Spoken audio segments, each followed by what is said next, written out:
5వ విషయాన్ని చూద్దానండి, ముగిద్దాం, ఇక టైం అయిపోయింది. యోహాను సువార్త 21వ అధ్యాయం. యోహాను సువార్త 21వ అధ్యాయము 6వ వచనం. యోహాను సువార్త 21వ అధ్యాయం 6వ వచనం. లేదని వారు ఆయనతో చెప్పిరి. అప్పుడు ఆయన ధోని కుడి ప్రక్కన వలవేయుడి మీకు దొరికినని చెప్పిన గనుక వారు అలాగూ వేయగా చేపలు విస్తారంగా పడినందున వల లాగలేకపోయిరి. ఏమని చెబుతూ వస్తున్నాడు? ప్రభు వచ్చాడు, అడుగుతున్నాడు, అయ్యా పిల్లలారా మీ దగ్గర ఏమైనా ఆహారం ఉందా తినడానికి? ఏం లేదు ప్రభు అని చెప్పేశారు. ప్రభు ఏం చెబుతున్నాడు ఇప్పుడు?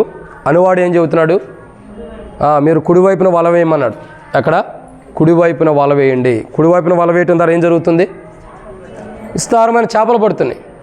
ఇక్కడ పేతురు కానీ యోహాను కానీ వాళ్ళందరూ ఏం చేస్తూ వస్తున్నారు? అనువాడు చెప్పిన మాట ప్రకారం చేస్తున్నాడు. ఏం చెప్పాడు అనువాడు? వల కుడివైపున ఏమన్నాడు? ఎడం వైపున వలొద్దు. ఎడం వైపున కానీ వెనక కానీ ముందల కానీ వలవేయమంటలా. మీ వెనక మీకు ముంగట మీ ఎడం వైపు వలవేయమని చెప్పట్లా. ఏమంటున్నాడు? మీ కుడివైపున వలవేయండి. సో ఆ కుడివైపున వలవేయమంటాం ద్వారా ఏం జరుగుతుంది? విస్తారమైన చేపలు, అంటే అది పిగిలిపోయినంత, ఏది వల కూడా పిగిలిపోయేన్ని గొప్ప చేపలు, బలమైన చేపలు ఆ యొక్క వలలో పడుతూ వచ్చినాయి. కారణం ఏంటి? అనువాడు చెప్పిన విధానం ప్రకారం చేయటం ద్వారా. అనువాడు ఏం చెప్పాడు ఆ మాట వినటం ద్వారా సమృద్ధి వాడుకుంటూ వచ్చింది. ఈరోజు మనకెందుకు సమృద్ధి ఉండలేదు? సమృద్ధి అంటే ధనమాస్తి కాదు. సమృద్ధి అయిన సంతోషం ఉంటుందా? సమృద్ధి అయిన ఆనందం ఉంటుందా? సమృద్ధిగా మన కుటుంబంతో కూర్చొని నవ్వుకోగలుగుతున్నామా? లేదు. ఎందుకని? మన కుటుంబం కలిసి ఎందుకు ఉండలేదు? కుటుంబం ఐక్యతగా ఎందుకు ఉండలేదు? కుటుంబంలో ఎందుకు నవ్వుతూ ఆనందంగా మన కుటుంబీకులు, బంధువులు, స్నేహితులు కానీ ఇరుగు పొరుగు కుటుంబీకులు, రక్త సంబంధికులు ఎందుకు నవ్వుకుని ఉండలేకపోతున్నాం? ఎందుకు సంతోషంగా ఉండలేకపోతున్నాం అంటే ప్రభు చెప్పిన, అనువాడు చెప్పిన విధానంలో మనం లేము. ఆయన చెప్పినట్టు వలవేసే, ఆయన చెప్పినట్టు జీవించే విధానంలో మనం లేము. కాబట్టి మన కుటుంబంలో కలహాలు, మనలో కలహాలు, మనకు ద్వేషాలు, కలహాలు, కోపాలు ఇవన్నీ దేనికి వస్తున్నాయి? కొట్లాట్లు ఎందుకు వస్తున్నాయి? ఎందుకు వస్తున్నాయి అంటే ఇవే కారణం. ఏంటంటే ప్రభు చెప్పిన విధానంలో వలవేయట్లా. ప్రభు చెప్పిన కోణంలో వలవలేదు. అంటే ప్రభు చెప్పిన మాట మనం వింటలేదు. కాబట్టి పేతురు యోహాను ఏం చేస్తున్నారు? ప్రభు అడిగాడు, అయ్యా పిల్లలారా మీ దగ్గర ఏమైనా ఉందా? ఏమి లేదు. మరి అయితే కుడివైపు నుండి వల చేపలు పడతాయి. ఆయన చెప్పినట్టుగానే తాను ఏం చెప్పాడో ఎటువైపు వల వేయమన్నారు అటువైపు వేశారు. కాబట్టి విస్తారమైన చేపలు పడుతూ వచ్చినాయి. ఈరోజు మన కుటుంబంలో విస్తారమైన సంతోషం, ఆనందం, బలలో పాల్గొంటున్నా మనకు విస్తారమైన సంతోషం లేకపోవడానికి కారణం ఏంటి తెలుసా? ఆయన చెప్పిన విధానం మనం నడుస్తలేదు. కాబట్టి ఆయన ఏం చెప్పాడో, ఏం చేయమంటున్నాడో అది చేస్తే మనకి మన కుటుంబాల్లో సంతోషం ఉంటుంది. ఆయన చెప్పిన విధానం మనం చేయట్లేదు కాబట్టి మనకి మన కుటుంబాల్లో, మనలో కూడా సంతోషాలు లేవు. ఆయన ఏం చెబుతున్నాడు? కుడివైపున వల వేయండి. నేను చెప్పినట్టుగా మీరు కుడివైపున వల వేయండి. అప్పుడు ఏం జరుగుతాయి? విస్తారమైన చేపలు పడుతున్నాయి. లాగలేకపోతున్నారు. అంత సమృద్ధి. ఈరోజు మందిరంలో ఎందుకు సమృద్ధి లేదు? ఈరోజు ఎందుకు మందిరంలో కొరత ఉంది? ఈరోజు ఎందుకు సంఘంలో కొరత ఉంది? ఈరోజు ఎందుకు మన కుటుంబాల్లో కొరత ఉంది? ఈరోజు ఎందుకు మన క్రైస్తవ జీవితంలో కొరత ఉంది? మన క్రైస్తవ జీవితం సమృద్ధిగా ఎందుకు లేదు? మన కుటుంబం విశ్వాస జీవితంలో ఎందుకు సమృద్ధిగా లేదు? మన జీవితంలో, మన వ్యక్తిగత జీవితంలో ఎందుకు మనం సమృద్ధిగా విశ్వాస జీవితంలో నిలబడలేకపోతున్నాం? సమృద్ధి అయిన విశ్వాసం మనలో ఎందుకు లేదు? ఎందుకు సమృద్ధి అయిన క్రీస్తులో సమృద్ధి అయిన విశ్వాస జీవితం ఎందుకు లేదు? ఎందుకంటే ఏమన్నా వైపు వలవేయట్లా. పేతురుతో కూడా ప్రభు అంటాడు అల్ప విశ్వాసి. ఏమంటాడు? అల్ప విశ్వాసి. తోమాతో కూడా ప్రభు అంటాడు. యోహాను సువార్త 20వ అధ్యాయంలో 27వ వచనం అంటాడు, తర్వాత తోమాను చూచి నీ వ్రేలు ఇటు చాచి నా యొక్క చేతిలో చూడుము, నీ చేయి చాచి నా ప్రక్కలో ఉంచుము, అవిశ్వాసి కాక విశ్వాసమయ్యి ఉండుము. ఎందుకు అవిశ్వాసం వచ్చింది? పేతురు నడుచుకుంటూ వెళ్ళిన వాళ్ళు అవిశ్వాసం ఎందుకు వచ్చింది? ఎందుకంటే సమృద్ధి అయినటువంటి విధానం ఎందుకు లేదు? ప్రభు చెప్పే కోణంలో లేరు. ఎవరు? ప్రభు చెప్పే కోణంలో మనం లేం. ప్రభు వేమన్న వైపు వలవేయట్లా. ప్రభు చెప్పినట్టు మనం వెళ్తున్నా, మన ఇష్టం వచ్చినట్టు మనం వెళ్తున్నాం. అందుకే రాయబడుతూ వచ్చింది అందరూ ఏమై ఉన్నారు? అందరూ యెషయా గ్రంథం 53వ అధ్యాయం. యెషయా గ్రంథం 53వ అధ్యాయం 6వ వచనం. మనమందరం గొర్రెల వలె త్రోవ తప్పిపోతుమి, మనలో ప్రతి వాడును తనకిష్టమైన, ఏమైంది? తనకిష్టమైన త్రోవలో వెళ్ళిపోతున్నారంట. ఎవరికి ఇష్టం వచ్చిన త్రోవ వాళ్ళే. యేసుప్రభుకి ఇష్టమైన త్రోవ లేదు, దేవునికి ఇష్టమైన త్రోవ లేదు. ఏమన్నాడు? మనమందరము గొర్రెల త్రోవ తప్పిపోతుంది, మనలో ప్రతివాడును తనకిష్టమైన త్రోవకి వెళ్ళిపోతున్నాడంట. ఇది నా ఇష్టం వచ్చిన మార్గం నేను వెళ్తా, ఇది నాకు ఇష్టం వచ్చిన మార్గం నేను వెళ్తా, ఇది నా ఇష్టం. అంటే దేవుని ఇష్టం లేదు, దేవుని మార్గం లేదు, దేవుని మార్గంలో నడిచే కూడా లేదు. మనకిష్టం వచ్చినట్టు నడుస్తున్నాం కాబట్టి మనందరి దోషములు ఏమి చేయబడుతూ వచ్చి, మనందరి పాపములన్నీ కూడా అతని మీద మోపడుతూ వచ్చినాయి. మనందరం ఇష్టం వచ్చినట్టు వెళ్ళటమే. ప్రతివాడును తనకిష్టమైన మార్గానికి వెళ్ళాడంట. అందుకే ప్రభు అంటాడు, అందరూ తమ సొంత కార్యాలు చూసుకుంటారు కానీ, బైబిల్లో రాబడుతూ వచ్చిన అందరూ తన సొంత కార్యాలు చూసుకుంటారు కానీ యేసుక్రీస్తుని గురించిన కార్యాలు చూసేవాళ్ళు లేరు. అందరూ సొంత కార్యాలే, అందరూ సొంత ఆలోచనలే, అందరూ సొంత ఉద్దేశాలే. దేవుని ఉద్దేశం, దేవుని ఆలోచన పనే చేయదు.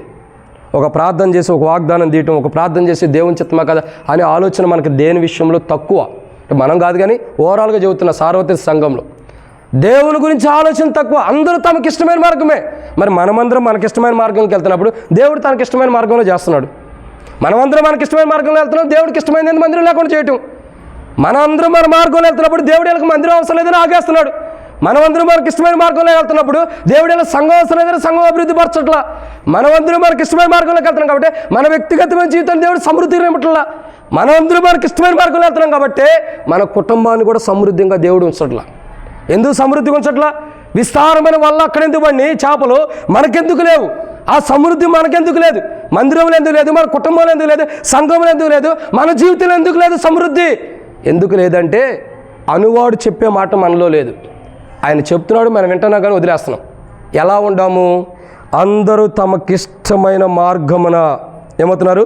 అందరూ తమకిష్టమైన మార్గమున, తమకు నచ్చిన మార్గమున, తమకిష్టముండే మార్గమున నడుచుకుంటూ వెళ్తున్నారంట. 4 పలకలు 10 పలకలుగా మనుషుడు తనకిష్టం వచ్చినట్టుగా వెళ్ళిపోతే 100 మంది 100 మార్గాల్లో వెళ్తే ఒకటే కోణం ఎలా ఉంటుంది? 100 అన్నపు మెతుకులే ఒక ముద్ద అయింది. అవుదా? 100 అన్నపు మెతుకులే ఒక ముద్ద అవుతుంది. 100 కూడా విడివిడిగా ఉంటే తిన్నట్టుండిద్దా? తనకిష్టమైన మార్గం అందరం, నువ్వని లేదు, నేనే లేదు, మనమందరం మనకిష్టమైన మార్గం వెళ్ళిపోతాం. ప్రతి వాడు తనకిష్టమైన మార్గం అని బైబిల్లో ఉంది. అందుకే మన కుటుంబం కష్టపడతాం. మన కుటుంబంలో 10 మంది ఉండ, 5 ఉండ, ఒక మార్గంలో మనం వెళ్తాం. ఒక్కరుగా మన జీవితాన్ని మనం కట్టబడాలని ఒక మార్గం లేదు. మందిరంలో అందరం ఉండ, మన ఇష్టం మనకు వెళ్ళిపోతున్నాం కాబట్టి, దేవుని ఇష్టం లేదు కాబట్టి మందిరం కూడా కట్టబడతలా. ఇవన్నీ కట్టబడాలంటే ఏం చేయాలా? వల పిగిలిపోవాలి. పట్టజాలంత విస్తారమైన సమృద్ధి వల్ల ఉండాలి. ఆ వల పిగిలిపోయేంత సమృద్ధి ఉండాలంటే ఏం చేయాలా? మన మార్గం యూటర్న్ తీసుకోవాలి. తనకిష్టమైన మార్గం అంటే ఆ మార్గం నుండి యూటర్న్ తీసుకుని ప్రభు దగ్గరికి వచ్చి క్షమాపణ అడిగి ఏం చేయాలా? విస్తారమైన సమృద్ధి కొరకు దేవుని దగ్గర కనిపెట్టాలి. అలా సమృద్ధి కొరకు ఏం చేయాలి? సరి చేసుకోవాలి. నేను ఎక్కడైతే నాకు ఇష్టమైన మార్గంలో వెళ్ళిపోతూ వచ్చానో, నాకు కావాల్సిన మార్గంలో ఎక్కడైతే వెళ్తూ వచ్చానో దాని నుండి నాకు విడుదల కలిగజేసి సమృద్ధి నువ్వు ప్రభు అని బల్ల దగ్గరికి వచ్చి మనం సరి చేసుకోవాలి. ఇక్కడ గుర్తుపెట్టుకోండి, తనకిష్టమైన, అసలు మన ఇష్టం కాదు ఇది, సంఘమైన మందిరమైన ఎక్కడైనా సరే, ఎక్కడైనా కాదు నేను అంటుంది మాకు ఓవరాల్గా చెబుతున్న వర్తమానం. ఎక్కడుండా ఒక సంఘం ఎవరిది? ప్రభుది. మందిరం ఎవరిది? ప్రభుది. మరి మనం ఏం చేయాలా? ఆయన ఇష్ట ప్రకారం మనం వెళ్ళాలి. తనకిష్టమైన త్రోవను తొలిగేను. మనమందరం మనకిష్టమైన త్రోవలకు వెళ్ళిపోతున్నాం. అందుకే అన్నీ కూడా సమకూర్చబడతల్లా. అన్నీ సమకూర్చాలంటే ఒకే ముద్దగా ఉండాలి. ఆ ముద్దగా చేయబట్టడానికి ఎవరు? లవోదికండ సంఘంతో మాట్లాడుతున్నారు ప్రభు. ఆ ముద్దగా చేయబడండి, అప్పుడే విస్తారమైన సమృద్ధి మీలో ఉంటుంది. అనువాడు చెప్పే మాట మీరు వినండి. అనువాడు ఏం చెప్తున్నాడు? సమృద్ధి మీలోకి వచ్చిద్ది. ఒకే ముద్దగా మీరు చేయబడినప్పుడు సమృద్ధిగా వచ్చింది. లవోదికతో మాట్లాడుతున్నాం. లవోదికతో మాట్లాడే దేవుడు మనతో కూడా మాట్లాడతాడు. సమృద్ధి ఒక ముద్ద, ఒకే ముద్ద, తనకిష్టమైన త్రోవన కాదు. 5 వేళ్ళు కలిస్తేనే ఒక విధానం ఏదైనా పని చేయగలుగుతాం. 5 వేళ్ళు కలవకపోతే ఏ పని చేయం. అన్నీ కూడా ఒకదానికోటి వెళ్ళిపోకూడదు, అన్నీ ఒక చోటకే రావాలి. ఈ వేళ్ళు ఎట్లా ఉండ చివరికి ఎక్కడ వస్తున్నాయి? ఒకే చోటకి వస్తున్నాయి. సంఘము కానీ మందిరాలు కానీ ఎక్కడ ఏ ప్రజలు ఉండా, ఏ ప్రాంతంలో నివసిస్తున్నా తమకిష్టమైన త్రోవని ఎవరు వెళ్ళకూడదు. అసలు మన ఇష్టం దేవుని మందిరాలు పనిచేయదు. ఎవరిష్టం వెళ్ళాలా? దేవుని ఇష్టం. ప్రభా నీ ఇష్టం, నీ ఇష్ట ప్రకారం. తిమ్మదొంగలు చెబుతూ వస్తాడు, మన ఇష్టం అంటే ఏం లేదురా. చాలాసార్లు చెప్పేవాడు. ఫ్యామిలీ ప్రేయర్లో ఇంట్లో అంకుల్ ఇంట్లో కూర్చున్నప్పుడు ఫ్యామిలీ ప్రేయర్లో చెప్పేవాడు, అరే ఎప్పుడూ కూడా నా ఇష్టమని నువ్వు అనుకోకూడదు, ఎప్పుడు కూడా నా ఇష్టమే నెరవేర్చాలని ఎప్పుడు అనుకోకూడదు. ఇప్పుడు కూడా నా ఇష్టమో జరగాలని ఎప్పుడు అనుకోవద్దు. దేవుని ఇష్టం జరగాలనుకుంటే నీ ఇష్టం ఆటోమేటిక్గా నెరవేర్చబడింది. దేవుని ఇష్టానికి వెళ్తే అంకులు ఎన్నోసార్లు ఇట్లా చెప్తూ వచ్చాడు ఇవన్నీ చూపిస్తూ, నీ ఇష్టం వెళ్ళకూడదు, నీ మార్గంలోకి వెళ్ళకూడదు, నీ మార్గంలో నువ్వు నడవకూడదు, నువ్వు దేవుని మార్గంలో ఉండాలా. నీ మార్గాన్ని తోసివేయాలి, నీ మార్గాన్ని తీసివేసుకోవాలి. దేవుని మార్గం ఉంటే నీకు సమృద్ధి ఉంది. ఎన్నోసార్లు తిమోతి అంకులు తన కొడుకు కంటే ఎక్కువ, కుమారుల కంటే ఎక్కువగా మమ్మల్ని ట్రైనింగ్లో ఉంటాం, మమ్మల్ని అందరం కూడా కూర్చోబెట్టి ఇంటి దగ్గర కుటుంబ ప్రార్థన రౌండ్గా కూర్చోబెట్టి చెబుతూ ఉండేవాడు. ఇట్లా ఉండాలి, ఇలా జీవించాలి, వెళ్ళకూడదు, ఒకే మార్గంలో వెళ్ళకూడదు, త్రోవ తప్పకూడదు. మనమందరం గొర్రెల వలె త్రోవ తప్పి ఆ త్రోవ తప్పకూడదు. మనకిష్టమైన మార్గంలో వెళ్ళకూడదు, ఒకే మార్గం తప్పకోకుండా ఒకే మార్గం ఉంటే ఆ యొక్క దేవుని సన్నిధి కానీ మన కుటుంబాలు కూడా కట్టబడతాయి. లవోదికయతో మాట్లాడుతున్నాడు, అందరూ గొర్రెల వలె త్రోవ తప్పిపోయి ఉన్నారు, మీకు ఇష్టమైన మార్గాన్ని మీరు వెళ్తున్నారు, కానీ మీరు కట్టబడాలి. అలా కట్టబడితే ఆశీర్వాదం ఉంది. ఇక్కడ ఏముంది, మనందరం గొర్రెల వలె త్రోవ తప్పిపోతే మనకిష్టమైన మనలో ప్రతివాడిని తనకిష్టమైన త్రోవ తొలిగాను. యెహోవా మన అందరి దోషంలో ఎవరి మీద మోపాడు? ప్రభు మీద. అది మొదటి జీవితం. రెండో జీవితంలో కూడా తనకిష్టమైన మార్గాన్ని వెళ్తే ప్రభువు మీద మోపబడిన దోషంలో ఎవరి మీదకి వస్తాయి? మన మీదకి వచ్చేస్తాయి. ఎవరి మీదకి? మన మీదకి. అప్పుడు మనం మన దోషాన్ని భరించలేం. కాబట్టి ఆ దోషం రాకమునిపే ఎక్కడ త్రోవ తప్పిపోయామో, ఎక్కడ మన ఇష్టాన్ని నెరవేర్చుకుంటున్నామో అది దేవుని దగ్గరకు వచ్చి క్షమాపణ అడగాలి. అది నీవైనా నేనైనా ఎవరైనా సరే. అప్పుడు దేవుడు క్షమించినప్పుడు, అప్పుడు మన త్రోవలు సరి చేసుకున్నప్పుడు, అప్పుడు మన ఇష్టాన్ని చంపుకుని దేవుని ఇష్టానికి అప్పచెప్పినప్పుడు అప్పుడు వల ఏమవుతుంది? పిగిలిపోతుంది సమృద్ధిగా. ఇక ఆ వల మనం లాగుతుంటే ఇక సంతోషించడమే. ప్రభా ఇప్పుడు దాకా వల లేదనుకున్నా ఇప్పుడు పిగిలిపోయింది. దేవుడు మనకి ఇవ్వపోయినా బాధే, ఇచ్చినా బాధే మనకి. దేవుడు ఇవ్వకపోతే ఇవ్వలేదని, ఇస్తేనేమో దీన్ని నేను లాగలేను ప్రభు అంట. సమృద్ధిని దేవుడు ఇస్తాడు. ఎప్పుడు? సరి చేసుకోవాలి. ఆ దోషములు రాకమునిపే త్రోవ తప్పిపోయిన అనుభవం. కానీ మనకిష్టమైన జీవితాన్ని మనం ఎక్కడైతే మనకిష్టమైన త్రోవకి వెళ్తున్నామో దేవుని ఇష్టాన్ని కాకుండా అది మనం సరి చేసుకోవాలి. అప్పుడే సంఘం కట్టబడింది, మన జీవితాలు కట్టబడతాయి, మన కుటుంబం కట్టబడింది ప్రాముఖ్యంగా. లేదా మనమే కట్టబడతాం మనకిష్టమైన త్రోవ నుండి మనం యూటర్న్ చేసుకున్నప్పుడు. పక్కన వాళ్ళ త్రోవలు అవసరంలా, పక్కన వాళ్ళ ఇష్టం మనకు అవసరం, మన ఇష్టాన్ని మనం సరి చేసుకున్నప్పుడు కట్టబడింది. ఇదన్నమాట 5. 6వ మాట చూద్దాం. ఇక టైం అయిపోయింది కాబట్టి ముగిద్దాం. రండి, అపోస్తలుల కార్యములు 8వ అధ్యాయం 29-30 వచనాలు. అపోస్తలుల కార్యములు 8వ అధ్యాయం 29-30 వచనాలు. అపోస్తలుల కార్యములు 8వ అధ్యాయం 29-30 వచనాలు. అప్పుడు ఆత్మ ఫిలిప్పీతో నీవు ఆ రథముని దగ్గరకు పోయి దాన్ని కనుగొనమని చెప్పాను. ఫిలిప్పి దగ్గర పరిగెత్తుకొని పోయి అతడు యెషయా గ్రంథం చదువుచుండగా అతడు ప్రవక్త అయిన యెషయా గ్రంథం చదువుచుండగా విని నీవు చదువుచున్నది గ్రహించుచున్నావా? ఇక్కడ ఎవరు వెళ్ళారు? ఫిలిప్పి. ఎవరి కోసం వెళ్ళాడు? నపంసకుడు కోసం ఎవరు వెళ్ళారు?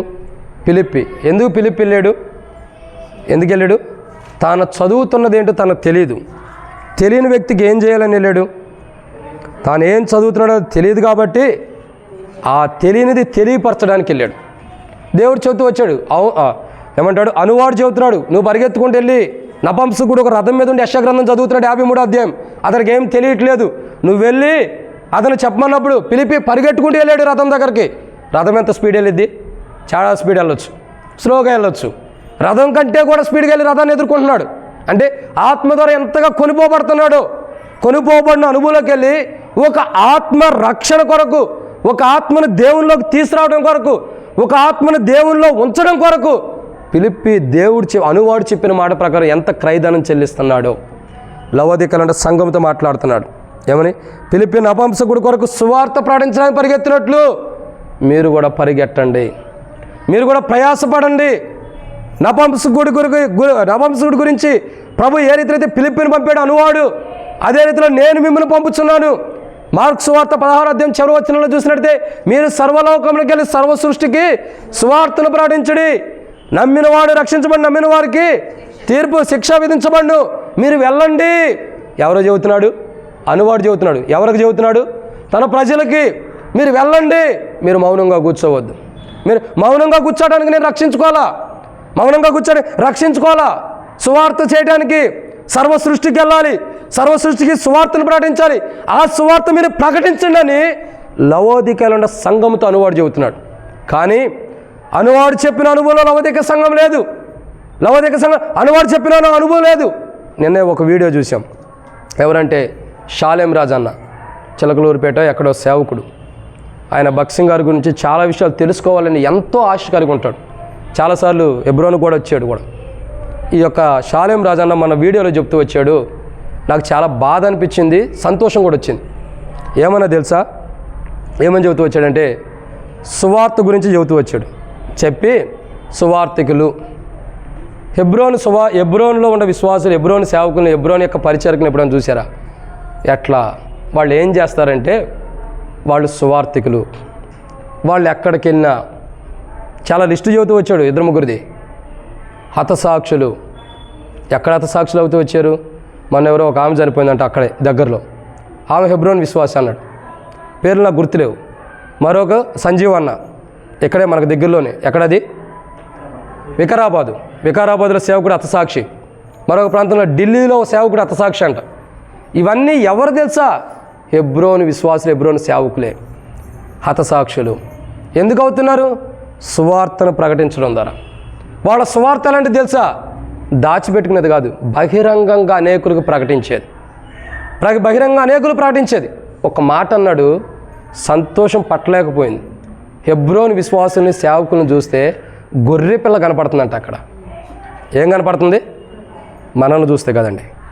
హెబ్రోను విశ్వాసం చూస్తే ఏమంటున్నాడు ఆయన? అంటున్నాడు అట్లాగే హెబ్రోను విశ్వాసం చూస్తే, సేవకులను చూస్తే, సువార్త ప్రకటిస్తున్నప్పుడు దేవుడి చిత్తంలో కానీ ఎట్లయినా సరే వాళ్ళు కొడుతున్నప్పటికీ, దేవుడు అనుమతించినా కానీ కొడుతున్నప్పటికీ, తిడుతుంటే కానీ, సువార్త ప్రకటిస్తున్నప్పుడు గాయపరుస్తుంటే, చంపుతున్నా కానీ మాట్లాడిన వారు, మరణానికి కూడా సమీపిస్తారు, మరణం కూడా పొందడానికి ఇష్టపడుతున్న వారు, నోరెత్తి మాట్లాడిన వారు, సువార్త కొరకు తమ ప్రాణాలు సైతం కూడా ఖరీదాన్ని చెల్లించడానికి ఇష్టపడిన వారు, వాళ్ళని చూస్తుంటే గొర్రె పిల్ల అక్కడ కనపడుతుంది. మనం ఫంక్షన్స్ వచ్చినప్పుడు కోసుకునే గొర్రె పిల్ల కాదు. ఏ గొర్రె పిల్ల కనపడుతుంది? యేసుక్రీస్తు ప్రభువారి వారిలో కనపడుతున్నాడంట. ఎంత గొప్ప సాక్ష్యం చూసారా? ఆ సాక్ష్యం మనకుందా? ఎన్ని రోజులు అవుతుంది సువార్త చేసి? అందరూ తమ సొంత కార్యాలే అని బైబిల్లో రాయబడుతూ వచ్చింది. మన సొంత కార్యాలు చూసుకోవడానికి సమయం తీసుకుంటున్నామా? మనల్ని దేవుడు రక్షించుకున్న దేనికి? సువార్త ప్రకటించడానికి. ఆ దాసుడు చెబుతూ వచ్చాడు, గొర్రె పిల్ల కనపడుతుంది. వాళ్ళని చూస్తే, వాళ్ళ విధానం చూస్తే, వాళ్ళ తగ్గింపు చూస్తే, వాళ్ళు సువార్త ప్రకటించగా చూస్తే గొర్రె పిల్లే అక్కడ కనపడుతుంది. అంటే ఎవరు కనపడుతున్నారు సువార్త ప్రకటిస్తుంటే? యేసు ప్రభువే కనపడుతున్నాడు అంటే సువార్త ప్రకటిస్తుంటే. మరి ఇప్పుడు మనలో కనపడుతున్నాడు లేదా? మనకే అర్థం చేసుకోవాలి. మనలో కనపడుతున్నాడు లేదా? ఫిలిప్పీలో యేసు ప్రభు కనపడ్డాడు. ఫిలిప్పీలో గొర్రె పిల్ల కనపడుతుంది. పరిగెట్టుకుంటూ వెళ్తున్నాడు. ఒక ఆత్మ కొరకు ఎంత ప్రయాసపడి పరిగెట్టుకుంటూ వెళ్తున్నాడు. ఇదే సన్నివేశం కొద్దిగా వెనక్కి వెళ్తే యేసు ప్రభు వారు యోహాను సువార్త 14వ అధ్యాయం చూసినట్లయితే ఎండనబడి ఒక సహోదరి దగ్గరకు వస్తున్నాడు. ఒక విధవరాల దగ్గరికి దూర ప్రాంతం నడుచుకుంటూ వస్తున్నాడు. దూర ప్రాంతం నుండి, ఒక విధవరాలు కాదు, ఒక వేష అనుకోండి, ఆమె దగ్గరకు వచ్చి అంటాడు, అమ్మ దాహం అవుతుంది, నీళ్ళు ఇవ్వు. దాహం అవుతుంది, నీళ్ళు ఇవ్వు. అయ్యా మీరేమో యూదులు, నేనేమో సమరయురాల్ని, మేము మీకు ఇవ్వకూడదు. ఒక కాలం వస్తుంది, తండ్రిని కొండలోనే అక్కడక్కడ కాదు యెరూషలేములో ఆరాధించే ఒక కాలం రాబోతుందని చెప్పాడు. ఆమెతో మాట్లాడుతూ వచ్చాడు. ఎందుకు ఆమె దగ్గరికి వెళ్ళాడు? అంత దూరం ఎందుకు వెళ్ళాడు? సువార్త ఇంపార్టెంట్. ఒక ఆత్మ రక్షించబట్టే అవసరం. నేను వచ్చింది నా తండ్రి పని చేయడానికి. అందరూ అడుగుతూ వచ్చారు, అయ్యా ఏం తిందాం చెప్పు. సేవకుడు వచ్చాడుగా, చికెన్ పెట్టాలా, మటన్ పెట్టాలా, ఏం తిందాం? ప్రభు అంటున్నాడు, నన్ను పంపిన వాని చిత్తం నెరవేర్చుటే నాకు ఆహారం అయి ఉంది. ఈరోజు మనకెందుకు ఆహారం అయ్యుండి ఆ విధానం లేదు? మనకు మన సమృద్ధి అయిన ఆహారం ఉంది, కానీ దేవుని ఆకలి ఎందుకు తీర్చలేకపోతున్నాం? తీర్చే స్థితిలో ఎందుకు లేమంటే అందరూ సొంత కార్యాలుగా మనం సొంత కార్యం చేస్తున్నాం. సువార్త ఎందుకు ప్రకటించలేకపోతున్నాం?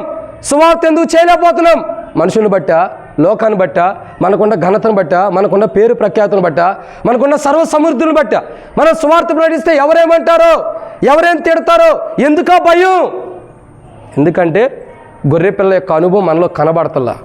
సువార్త, ఎవరైతే సువార్త ప్రకటించలేని స్థితిలో ఉంటారో వారిలో గొర్రెపిల్ల కనబడదు. ఆయన చెబుతూ వచ్చాడు, సువార్త ప్రకటిస్తుంటే హెబ్రోనులో గొర్రెపిల్ల కనపడిందంట. అందరూ అంటారు, బ్రదర్ మన సంఘం పెరగట్లేదు బ్రదర్. ఎందుకు పెరిగిద్ది? సేవకుడు ఒకటే కష్టపడితే పెరిగిద్దా? అందరూ గొర్రెపిల్లలు కదా, అందరూ గొర్రెపిల్లకి రక్తంలో కడగబడలేదా? మరి అందరూ సువార్త చేయాలి కదా. ఒక్కడే చేసుకుంటూ పోవడానికి ఇదేమన్నా ఒకే విధంగా లాక్కెళ్ళేదిగా, సంసారం కాదు, ఇది సంఘం. ఈ సంఘాన్ని ఏం చేయాలా? అందరూ లాక్కుంటూ వెళ్ళాలి, ఎవరికి వారు ప్రయాసపడాలి. ఎన్ని రోజులు అవుతుంది సువార్త చేసి? ఎన్ని రోజులు అవుతుంది కరపత్రికలు ఎదుటి వ్యక్తికి ఇచ్చాయా దేవుని నమ్ముకోమని చెప్పి, ప్రభు మార్గం నుండి, పాప జీవితం నుండి విడుదల పొందు? ఎన్ని రోజులు అవుతుంది సువార్త చెప్పి? సిగ్గు, అవమానం, ఎవరేమంటారో బాధ, సువార్త చేయలేకపోతున్నాం. పిలిపి ఎలాంటి వాడు తెలుసా?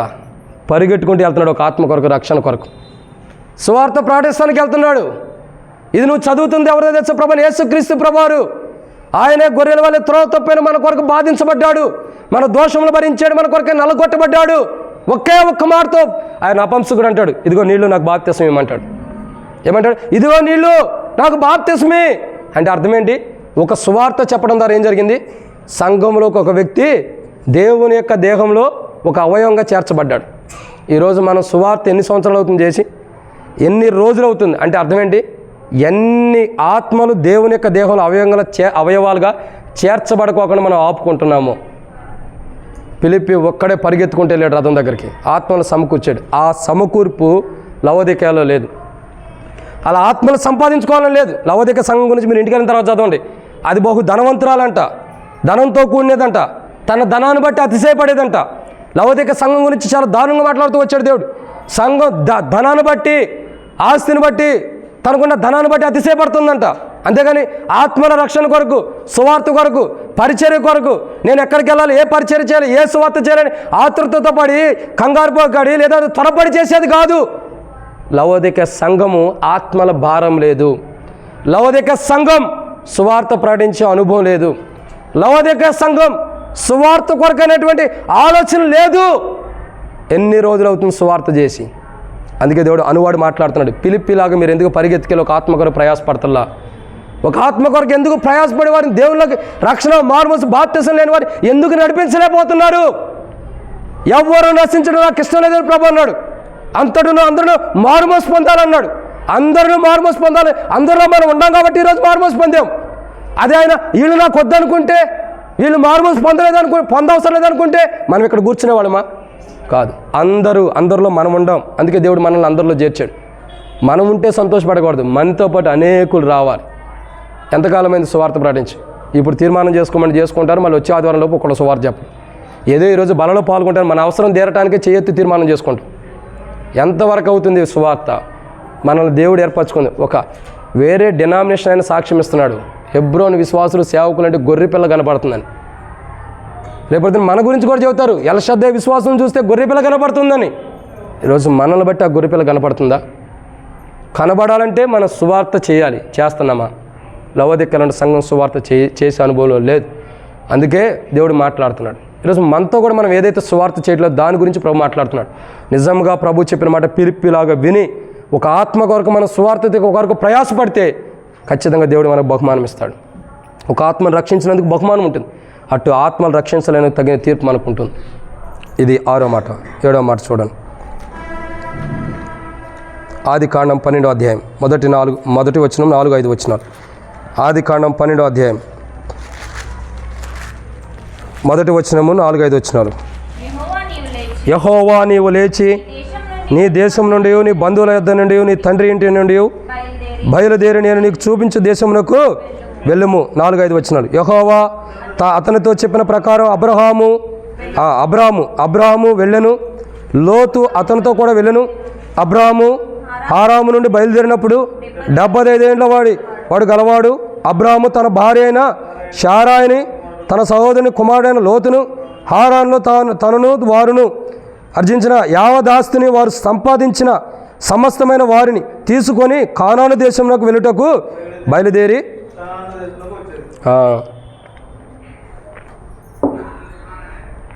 చివరి మాట 7వదిగా, అబ్రహాము దేవుడు చెప్పినట్టు ఏం చేస్తున్నాడు? అబ్రహాము స్వజనుల యొద్ద నుండి లేచి వచ్చేస్తున్నాడు. ఎక్కడికి వెళ్ళాలో తెలియదు, ఏ ప్రాంతానికి వెళ్ళాలో తెలియదు, ఏ ప్రజల దగ్గర నివసించాలో తెలియదు, ఎవరితో ఉండాలో కూడా తెలియదు. పోనీ ఆ పక్కన ఉండేవాడు నరహంతికులో మంచోళ్ళో కూడా తెలియదు. కానీ అబ్రహాం ఏం చేశాడు? దేవుడు చెప్తూ వచ్చాడు. ఏమన్నాడు? నీ స్వజనుల యొద్ద నుండి లెగు. దేవుడు చెప్పినట్టు తన స్వజనులను విడిచిపెట్టి వచ్చేసాడు అబ్రహాం.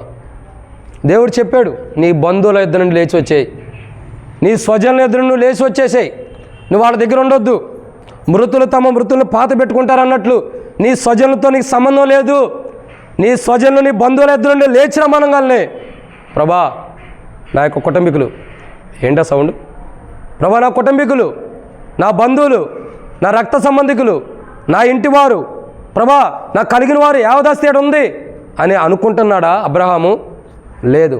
అనువాడు చెప్పాడు నేను వెళ్ళాలి. బంధువులు ఆస్తిని అంతటిని తీసుకున్నాడు, తన కలిగిన వాటిని తీసుకున్నాడు. బంధువులు తన యొక్క అన్న కుమారుడి తమ సోదరుడి కుమారుడిని వాళ్ళని తీసుకుని యావదాస్తిని తీసుకుని బయలుదేరాడు. ఎక్కడికి వెళ్ళాలో తెలియదు, ఏ ప్రాంతానికి వెళ్ళాలో తెలియదు, ఏ ప్రజల మధ్యలో నివసించాలో తెలియదు. కానానీయులు ఎటువంటి వారు? యెహోషువ దినాల్లో చెప్తూ వస్తాడు. యెహోషువ కూడా కానానికి వెళ్ళొచ్చిన చూసి వచ్చినప్పుడు చెబుతాడు, వాళ్ళు అంత హైట్ ఉండేవాళ్ళు, వాళ్ళు గొప్పలుగా ఉంటారు, వాళ్ళని చూస్తే మనం ఎలా ఉన్నాము, నరుసులాగా ఉన్నాం, కంట్లో నరుసులాగా ఉంటూ వచ్చాం. అటువంటి వారు, అంత గొప్పవారు, అటువంటి ప్రాంతానికి వెళ్తున్నాడు. ఇక సాగనంపుతున్నాడు. దేవుడు చెప్పంగానే బయలుదేరాడు. దేవుడు చెబుతూ వచ్చాడు, బయలుదేరు అబ్రహామా, నీ స్వజనుల యుద్ధ నుండి, నీ బంధువుల యుద్ధ నుండి, నీ రక్త సంబంధికుల యుద్ధ నుండి బయలుదేరి నేను నీకు చూపించు దేశానికి వెళ్ళిపో. నువ్వు అక్కడికి వెళ్ళిపో, ఇక్కడ వద్దు. హారాన్ నుండి బయలుదేరాలి, నువ్వు ఇక్కడ ఉండటానికి లేదు. నేను నీకు చూపించే దేశానికి వెళ్ళమనగానే అబ్రహాము లెగిస్తున్నాడు. అప్పటికే దేవుడు ఎవరో కూడా పూర్తిగా ఆయన ఎరిగిన అనుభవం కూడా తక్కువ అనుకోవచ్చు మనం. దేవుడు చెప్పాడు, నువ్వు లెగమనగానే అబ్రహాము దేవుడు చెప్పిన మాట విన్నాడు. ప్రత్యక్షమే దేవుడు చెప్పాడు. బొమ్మలు అమ్ముకుంటూ ఉండవచ్చు, ఏవేవి అమ్ముకుంటున్నాడు అబ్రహాం. తనతో దేవుడు మాట్లాడాడు, నువ్వు లెగమనగానే. ఆయన చూడలేదు, ఆయన రూపాన్ని చూసింది కాదు, ఆయన ఎలా ఉంటాడో తెలియదు, ఎటువంటి రూపం కలిగి ఉంటాడో తెలియదు, కానీ వాక్కు నమ్మాడు. అందుకే బైబిల్ రాయబడుతూ అబ్రహాము దగ్గరికి యెహోవా వాక్యం వచ్చాను, వాక్యం వచ్చిన అతడు వాక్యము నమ్మిన రాయబడుతూ వచ్చింది. అబ్రహాము దగ్గర దేవుని వాక్యం రాగా అబ్రహాము నమ్మాడు, ఇది దేవుడే, ఈ వాక్కు దేవునిదే, ఇది దేవుని స్వరమైన నమ్మాడు. కాబట్టి దేవుడు పిలిచినప్పుడు పిలుపుకు లోబడి దేవుని చిత్తంలో బయటకు వచ్చేసాడు. నీ స్వజనుల ఇద్దరిని లేమని లేచి వచ్చాడు. వచ్చిన తర్వాత ఏమైంది? గొప్ప జనంగా దేవుడు చేస్తూ వచ్చాడు. పిలుపుకు లోబట్టం ప్రాముఖ్యత. అనువాడు చెప్పిన మాటకు మనం లోబడాలి. అబ్రహాము అనువాడు చెప్పిన మాటకు లోబడ్డాడు. అనువాడు ఏం చెప్పాడు ఆ మాటకు లోబడ్డాడు అబ్రహాము.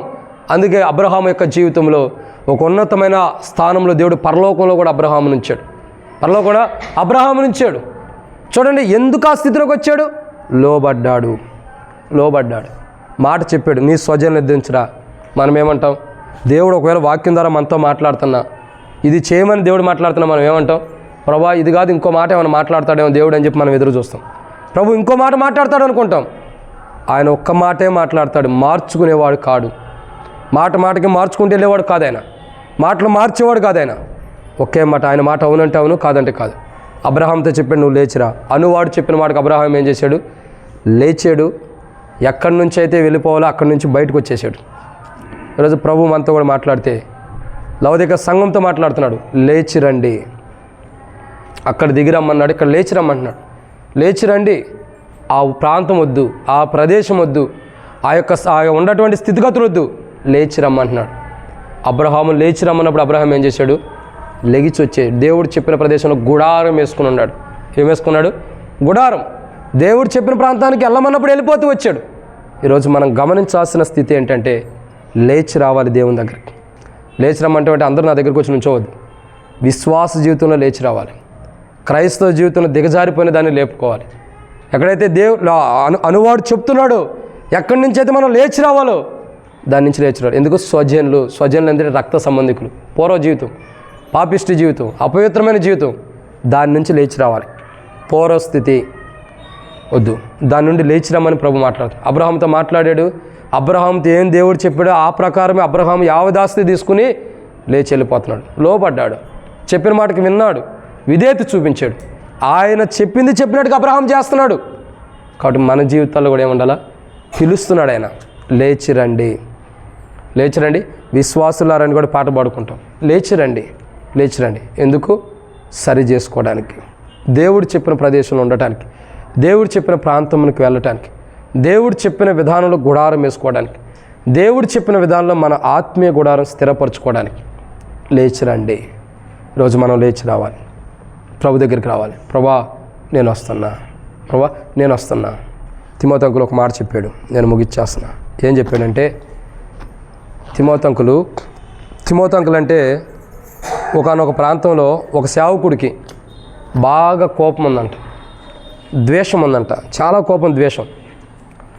అయితే ఒకరోజు తిమోతి అంకుల్ని సంఘం ఎదుట, కుటుంబం ఎదుట, పిల్లల ఎదుట తిట్టేశాడంట ఒక వ్యక్తి వచ్చి. నువ్వు అట్టంటోడిరా, ఇట్టంటోడి, అట్టంటే ఏదేదో తిట్టాడు. తిమోతి అంకుల్ ఇంకా బాగా చెబుతాడు, తిట్టేసేసాడంట. అందరూ ఎదుట తిమోతి అంకుల్ని తిడుతుంటే తిమోతి అంకుల్ ఇట్లా తల ఉంచుకుని కూర్చున్నాడంట. ఏం చేశాడు? తల ఉంచుకుని ఉన్నాడు. సరే, తర్వాత ఒకనొక ప్రదేశంలో అతను కనబడ్డాడు. తిమోతి అంకుల్ ఒకరోజు వివాహం చేయడానికి వెళ్తే అక్కడికి వచ్చాడంట. అక్కడికి రాగానే తిమోతి అంకుల్ ఏం చేశాడు? ఈ సేవకుడు తిట్టాడు కదా, అందరి ముందలు తిట్టాడు. ఏం చేస్తాడు? ఇక తిమోతి అంకుల్ మౌనంగా ఆగాడు. తర్వాత మాట్లాడదాం అనుకుని ఎట్టగా ఆగిపోయాడు. ఓ రోజు పెళ్లి జరుగుతుంది, ఆ పెళ్ళికి వచ్చాడు ఈయనకి వస్తే తిమోతి అంకుల్ చెబుతుంటే నాకు ఏడుపు నవ్వు వచ్చింది. భుజం మీద చేసి, ఇతను మంచి సేవకుడు, చాలా ఆత్మీయుడు, మంచి సేవ చేస్తాడు. ఏం చేస్తాడు? మంచి సేవకుడు, మంచి సేవ చేస్తాడు. పలానా చోట సేవ చేస్తున్నాడు, అతను కూడా ప్రార్థన చేయమని చెప్పాడంట. పక్కనోడికి ఎట్లా ఉండిద్ది? కొట్టవసరలా, తల మీద నిప్పులు పోసినట్టే ఉంది. పక్కన చేయబెట్టి చెబుతున్నాడు మంచోడు, ఆయన ఏమన్నాడు? నువ్వు చెడ్డోడు అని తిడుతున్నాడు. ఈయనేమంటాడు? నువ్వు మంచోడివి, ఆయన నువ్వు మంచోడు కాదంటున్నాడు. మరో సందర్భం వచ్చింది, సేవకుల మీటింగ్ జరుగుతుంది. దేవుడు మాట్లాడాడంట. ఏమని మాట్లాడుతూ వచ్చాడు? ట్రాన్స్లేషన్ చేసేదే తిమోతి అంకుల్ అంట. ఇంగ్లీష్లో నుండి తెలుగులో ట్రాన్స్లేషన్ చేసేదే తిమోతి అంకుల్ చెప్తూ వస్తున్నాడంట. సమాధానపడు. అంకులు పులిపేట మీద ఉండి వాక్యం చెబుతున్నా అంకులు కూడా దేవుడు మాట్లాడుతున్నాడంట. నువ్వు సమాధానపడు పలానా వ్యక్తి అని. తిట్టింది ఎవరు చెప్పండి? తిమోతి అంకుల్, ఆయన ఎదుటి సేవకుడు తిట్టాడు. ఇప్పుడు సమాధానం ఎవరిని పడమంటున్నాడు? ఏమన్నాడు? నీ మీద నీ సహోదరుడి కోపమైన ఎడల నీ బలి అర్పణ అక్కడే వదిలిపెట్టి వెళ్ళి సమాధానం పడమన్నాడు. ఇప్పుడు సంఘాల్లో కోపం ఉండగానే బల్లో పాల్గొంటున్నారు, అది వేరు. వెళ్ళిపోయాడు. వాక్యం చెప్పేసిన తర్వాత పక్కకు వచ్చి తిమోతి అంకుల్ కూర్చోగానే అయిపోయిన తర్వాత ఆ సేవకుడు వచ్చేసాడంట. వచ్చేసి గట్టిగా కౌగిలించుకున్నాడంట. బ్రదర్ నన్ను క్షమించండి. ఏమంటున్నాడు? బ్రదర్ నన్ను క్షమించండి. ఎందుకు? ఆ రోజు నిన్ను అందరూ ఎదుట తిట్టా, నేను ఆ రోజే క్షమించేశా. దేవుణ్ణి కూడా క్షమించమని అడిగా, ఈరోజు నా మనసులో లేదు. నువ్వు ఆ రోజు నన్ను ఎన్ని తిట్టినా, ప్రజలు ఎదుట, సంఘం ఎదుట, అనేకులు ఎదుట నన్ను తిట్టినా, నేను ఆ రోజే నిన్ను క్షమించేశా. లేదు నువ్వు క్షమించేసానని చెప్పొద్దు. నేను నిన్ను క్షమించానని చెప్తేనే నేను ఇక్కడి నుంచి నిన్ను వదిలిపెడతా, లేకపోతే వదిలిపెట్టను అన్నాడట. అంకుల్ ఎట్లా ఉంటాడు? బలహీనంగా ఉంటాడు. ఒక్క ఇడ్లీ ఎంత భోజనం అంకుల్ తినేది. ఎందుకంటే అంకుల్ దగ్గర నేను ఉండకపోతే నాకు తెలుసు. ఏదైనా స్వీట్ పొరపాటున 1 కేజీ తీసుకెళ్ళామనుకో, ఒక పీస్లోనే ఎంత తింటాడు, చాలా నా కడుపు సరిపోయింది అంటాడు. ఎందుకు అంకుల్ ఎట్లా తింటావంటే, తక్కువ తిన్నవాడు ఎక్కువ రోజులు బతుకుతాడు అంటాడు. ఎక్కువ తింటే తక్కువ రోజులకి వెళ్తావరా అంటాడు. ఏమంటే ఎక్కువ తిన్నవాడు తక్కువ రోజులు బతుకుతాడు, తక్కువ తిన్నవాడు ఎక్కువ రోజులు అంటాడు. సరే, అది కూడా అలవాటు అయిపోతుంది మాకు కూడా. ఏమవుతూ వచ్చింది? దగ్గర తీసుకున్నాడు. వదిలిపెట్టను. నువ్వు క్షమించావంటే, నువ్వు దేవుణ్ణి క్షమించమన్నావు, నువ్వే క్షమించేసావు. రెండో మాట, నువ్వైతే నన్ను క్షమించాలి. పట్టుకోగానే సరే క్షమించపో అన్నాడు. ఈయన వెళ్ళటంతో ఇంకొక సేవకుడు వచ్చాడంట. ఇంకో సేవకుడు వచ్చి అంకుల్ నన్ను క్షమించండి అన్నాడంట. సేవకుడు విశ్వాసం. ఎందుకు క్షమించమంటున్నావంటే, పరోక్షంగా నీకు నాకు గొడవలు లేవు, కొట్లాట్లు అసలే లేవు, నేను ముఖాముఖిగా తిట్టుకున్నది లేదు. కానీ మనసులో నువ్వంటే నాకు ద్వేషం ఉంది. నువ్వు చేసే పరిచర్య ఏమో, సేవ ఏమో, ఇవన్నీ పనికొచ్చే కదా, పనికిరాని. నువ్వు చేసే సేవ ఏమో, పరిచర్య ఏమో, దేని విషయంలోనో మనసులో నువ్వంటే నాకు కోపం ఉంది. ఏం చేయమంట? నన్ను క్షమించు.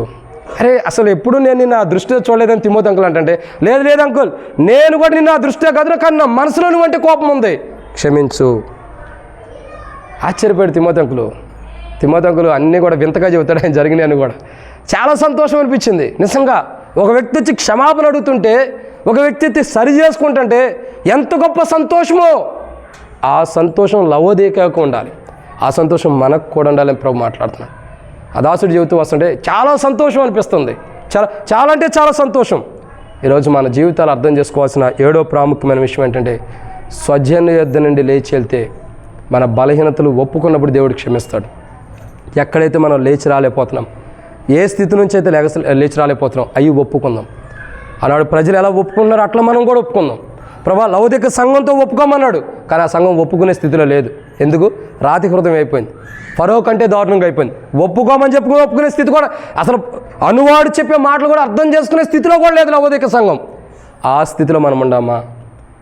అనువాడు చెప్పే మాటలు కూడా అర్థం చేసుకుని దాని ప్రకారం జీవించే స్థితిలో కూడా మనం లేకపోతే సరి చేసుకుందాం. రండి, 7 విషయాలు అనువాడు చెప్పింది 7 కోణాల్లో చేస్తూ వచ్చారు. మొదటిగా అనువాడు ఏం చెప్పాడు? జక్కయ్యతో చెబుతున్నాడు, ఏమని? దిగిరమ్మన్నాడు. దిగొచ్చాడు, సంతోషం వచ్చింది. 2 యాకోబుతో బలిపీఠ కట్టమన్నాడు. కట్టిన తర్వాత కట్టేటప్పుడు దాని జీవితం మార్చబడుతుంది. ఇంకా అబ్రహాము ఏం చెప్తూ వచ్చాడు? నీ కుమారుని బలిగా ఇమ్మన్నాడు. బలిగా ఏర్పించే సమయం ఏం జరుగుతూ వచ్చింది? దేవుడే బలిపశువుని సిద్ధపరిచాడు, దేవుడు చెప్పిన మాట వింటం ద్వారా. 4 మోషే దేవుడు చెప్పిన మాట ప్రకారం ప్రజలు నడిపించాడు, నడిపించే కోణంలో ఉన్నాడు. 4వ వ్యక్తి ఎవరు? 5 పేతురు ఏం చేస్తున్నాడు?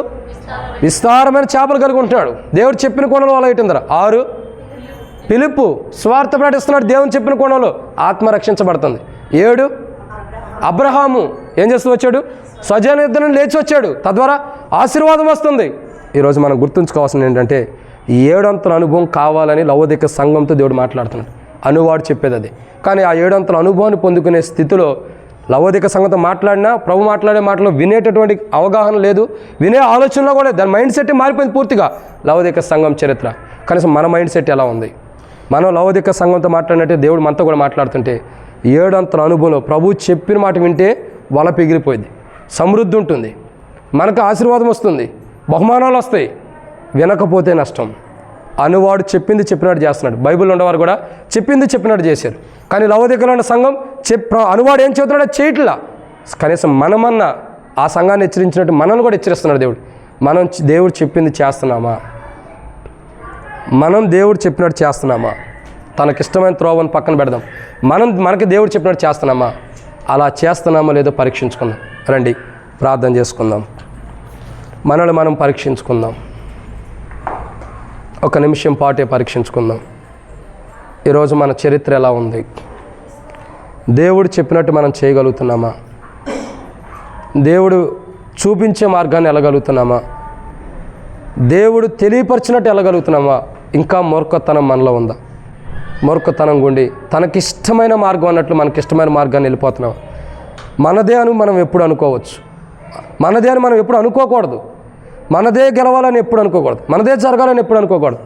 దేవుడు చూపించే మార్గాన్ని వెళ్ళగలుగుతున్నామా? దేవుడు వెళ్ళమన్న ప్రదేశానికి వెళ్తామా? లేచి నడవమంటున్నాడు ఆ ప్రాంతం నుండి, లేచి మనం వెళ్ళటానికి సిద్ధంగా ఉండామా? ఏ ప్రాంతం మనకు కావాలనుకుంటున్నామో, ఏ ప్రజలు కావాలనుకుంటున్నామో, ఎక్కడ ఏది కావాలనుకుంటున్నామో దాని నుండి విడుదల కలగమంటున్నాడు, లేచి రమ్మంటున్నాడు. లేచి వెళ్దామా? దిగి వస్తామా? ఆయన చెప్పినట్టు చేయగలుగుతున్నామా? దిగి రాలేకపోవటం, ఇంకా మేడి చెట్టు ఎక్కిన అనుభవం మనలో ఉంటే సంతోషం లేక నష్టపోతున్నాం, ఆనందం లేక నష్టపోతున్నాం. కారణం ఎన్నో విషయాల్లో సరి చేసుకోవాలి. ఇష్టమైన మార్గంలోకి వెళ్తున్నావా? దేవుని ఇష్టాన్ని పక్కన పెట్టామా? సరి చేసుకో ప్రభా, నీ ఇష్టాన్ని నేను తప్పుగా పక్కన పెట్టేశాను, నీ ఇష్టమైన మార్గం నేను నడవట్లా, నీకు ఇష్టమైన మార్గం నేను లేను, నన్ను క్షమించని సరి చేసుకుందాం. నా ఇష్టమైన మార్గంలోకి వెళ్తున్నా, నా సొంత మార్గంలోకి వెళ్తున్నా, నీ మార్గం నేను నడవలేకపోతున్నా ప్రభా, క్షమించు, నా జీవితం మార్చు తండ్రి. లవోదిక సంఘంతో హెచ్చరించావు, నాతో కూడా హెచ్చరిస్తున్నావు. లవోదికలో ఉన్న సంఘం సరి చేసుకోవడానికి ఇష్టపడతల్లా, దాని వైఖరి చూడక అలా ఉంది. దేవా, నా వైఖరి కూడా అలా ఉండకూడదు, నన్ను క్షమించండి, నాకు మారు మనసును దయచేయండి. అనువాడు నువ్వు చెప్పింది చెప్పినట్టు నేను చేయాలి. నువ్వు ఎట్లా నా పక్షాన్ని చెప్పింది చెప్పినట్టు చేస్తున్నావు, నేను కూడా నువ్వు చెప్పింది చెప్పినట్టు నేను చేయాలి. నువ్వేం చెప్తే చేస్తా. పేతురు అలా చేసాడు, వల పిగిలిపోయింది. మోషే అలా నడిపించాడు, ప్రజల్ని విస్తారమైన సంతోషం వస్తుంది. దేవుడు చెప్పిన ప్రాంతాన్ని నడిపించాడు, విశ్రాంతి వస్తుంది. ప్రభా, నేను కూడా అలా నడవాలి. ఫిలిప్పీ చెప్పినట్టు చేశాడు, అనువాడు ఏం చెప్తాడో చేశాడు కాబట్టి గొప్ప సువార్త చేస్తూ వచ్చాడు. నేను కూడా అట్టి సువార్త చేయాలి ప్రభా, అట్టి సువార్తికుడిగా నేను చేయలేకపోతున్నా, నువ్వు చెప్పినట్టు నేను చేయలేకపోతున్నా, ఆత్మల కొరకే పరిగెట్టలేకపోతున్నా, ఆత్మల కొరకే ప్రయాసపడలేకపోతున్నా. నేను గొర్రెపిల్లలాగా లేను, గొర్రెపిల్ల నాలో కనబడాలి, నేను సువార్త చేయాలి, నేను ఎక్కడున్న సువార్తికుణ్ణి. అట్టి సువార్త మార్గం నన్ను నడిపించు ప్రభా. ఇప్పటి వరకు నేను చేయలేని సువార్త కొరకే మారుమనసు పొందుతున్నా దేవా, నేను చేయలేని పరిచర్య కొరకే మారుమనసు పొందుతున్నా, నేను చేయనటువంటి పని కొరకే మారుమనసు పొందుతున్నా, నేను దిగిరానందుకు మారుమనసు పొందుతున్నా, లేచి నడవనందుకు మారుమనసు పొందుతున్నా. ప్రభా, నన్ను క్షమించు. లవోదిక సంఘంతో మాట్లాడిన అర్థం చేసుకునే స్థితిలో లేదు, కానీ నాతో మాట్లాడి నేను అర్థం చేసుకోగలుగుతున్నా. నన్ను క్షమించు, నా జీవితాన్ని సరిచేసి ప్రభువా, లవోదిక సంఘంలా కాకుండా నిజమైనటువంటి క్రీస్తు రక్తం ద్వారా కడగబడిన సంఘంగా నన్ను చేయండి. అట్టి సంఘంగా నన్ను తీర్చిదిద్దండి. నన్ను ఎవరైనా అడుగుతుంటే, ప్రభువా యేసుక్రీస్తు నామం పేరట అడుగుతుంటే మీ కుడి హస్తం ఎత్తండి, మీకోసం ప్రార్థన చేస్తాను. సహోదరుడా యేసు ప్రభు నిన్ను క్షమించును గాక, నీకు కావలసిన దేవుడు అనుగ్రహించును గాక. సహోదరి యేసు ప్రభు, సహోదరి యేసు ప్రభు, సహోదరిలార యేసు ప్రభు, మీకు కూడా సహోదరిలార యేసు ప్రభు, సహోదరిలార యేసు ప్రభు, సహోదరిలార యేసు ప్రభు, మీరు కోరిన సహోదరిలార యేసు ప్రభు, మీరు కోరింది మీకు ఇచ్చును గాక. సహోదరి యేసు ప్రభు, నీకు కోరింది నీకు ఇచ్చును గాక. ఏదైతే మార్గం నుండి తొలగిపోతున్నావు దాన్ని సరిచేయను గాక. యూటర్న్ తీసుకోవడం ప్రభు సాయం చేయను గాక. ఏవైతే ఆత్మల కొరకు ప్రయాసపడలేకపోతున్నావు, స్వార్థ చేయలేకపోతున్నావు, చేయనట్లు ప్రభు నేను కార్యసిద్ధి కలుగు చేయను గాక. ఇంకెవరైనా ఉన్నారా? ఇంకెవరైనా? సహోదరి యేసు ప్రభు నేను కూడా క్షమించను గాక. ఇంకెవరైనా? ఇంకా ఎవరైనా? సమయం పోతే నష్టపోవద్దు. ఇంకెవరైనా ఉన్నారా? చేయొద్దు దేవదేవాన్ని సిగ్గొద్దు, డైరెక్ట్ చేయొద్దు తీర్మానం చేసుకున్నాం. ఇంకెవరైనా ఉన్నారా? ఇంకా ఎవరైనా? ఇంకెవరైనా ఉన్నారా? ప్రార్థన. ప్రేమ కలిగిన తండ్రి, తీర్మానం చేసుకున్న సహోదరులు సహోదరులను దీవించమని, వారి తీర్మానం స్థిరపరచండి. దేని విషయంలో తీర్మానం చేసుకున్నారు?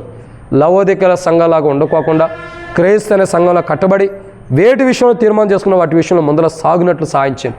బలలో పాల్గొనడానికి కూడా అలా లేము దేవా, మరి చెప్పిన మాట ప్రకారం అనువాడు చెప్పినట్టుగా బైబిల్లో జీవించిన భక్తులాంటి జీవితం నాకు లేదని ఎవరైతే సరి చేసుకున్నారో అటు వారిని కూడా మీరు క్షమించి, బలలో పాల్గొనటానికి కూడా నాకు యోగ్యత లేదని సరి చేసుకున్న వారిని క్షమించి యోగ్యమైనతో నడిపించమని ప్రభువైన యేసుక్రీస్తు నామమున పేరట విశ్వాసం ప్రార్థిస్తున్నాను తండ్రి.